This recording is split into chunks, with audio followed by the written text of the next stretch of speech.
Hello everyone, আসসালামু আলাইকুম। আজকের রেসিপি টমেটো দিয়ে মলা মাছ রান্না। প্রথমে আমি একটা কড়াইয়ে পেঁয়াজ আর কাঁচামরিচ দিলাম, তার মধ্যে টমেটো দিয়ে দিলাম। এখানে কাঁচা টমেটো আছে, পাকা টমেটোও আছে। এখন এর মধ্যে লবণ, গুঁড়ামরিচ, হলুদ দিয়ে দিলাম। এখন সব কিছু আমি ভালোভাবে মেখে নিব। এই মেখে নেওয়ার কাজটা একটু সময় ধরে করতে হবে, কারণ এইভাবে মেখে নিলে তরকারিটা খেতে খুব ভালো লাগে। হাতে মাখানো যে কোনো চচ্চড়ির স্বাদটা কিন্তু অন্যরকম হয়।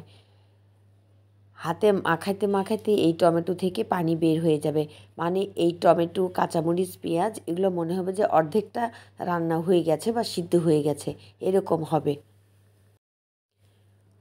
এখন আমি এর মধ্যে দিয়ে দিব মলা মাছ।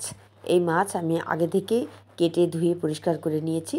এখন সেই মলা মাছ দিয়ে দিব। এরপর সব কিছু আমি আবারও ভালোভাবে মেখে নিব। এই সময় একটু সাবধানের সাথে মাখবো, যাতে মাছের কাঁটা হাতে না বেঁধে, মানে চাপ দিয়ে মেখে নেব না, হালকা করে সব কিছু মিশিয়ে নিব। এখন একটু ধনিয়া পাতা দিয়ে দিব।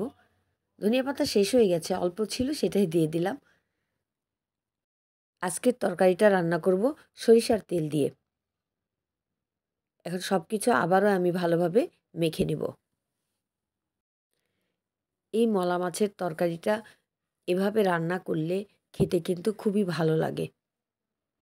এই শীতকালে টমেটো দিয়ে যে মাছ আপনি রান্না করেন না কেন, সেই তরকারিটা কিন্তু স্বাদ অন্যরকম হয়। আর শীতকাল দেখে মনে হয় যে যে কোনো তরকারি খুব ভালো লাগে। বিশেষ করে ছোট মাছের তরকারিটা কিন্তু খুবই মজা লাগে।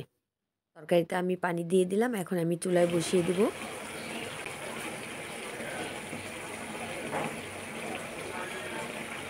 এই তরকারি রান্নার যে শব্দটা, এটা কিন্তু আমার কাছে খুবই ভালো লাগে।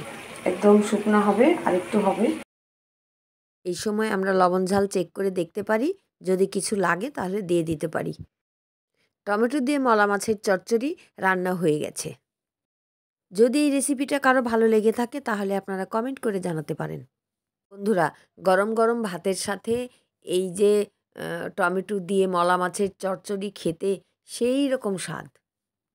আপনারা যারা মলা মাছ খেতে পছন্দ করেন না, কিন্তু একবার এইভাবে ট্রাই করে দেখবেন খেতে কতটা মজা লাগে। আমার তো মনে হয় শীতকালে এই ধরনের তরকারি আমরা কম বেশি সবাই পছন্দ করি। আজকে এই মলা মাছের চচ্চড়িটা খেতে দারুণ মজা হয়েছিল।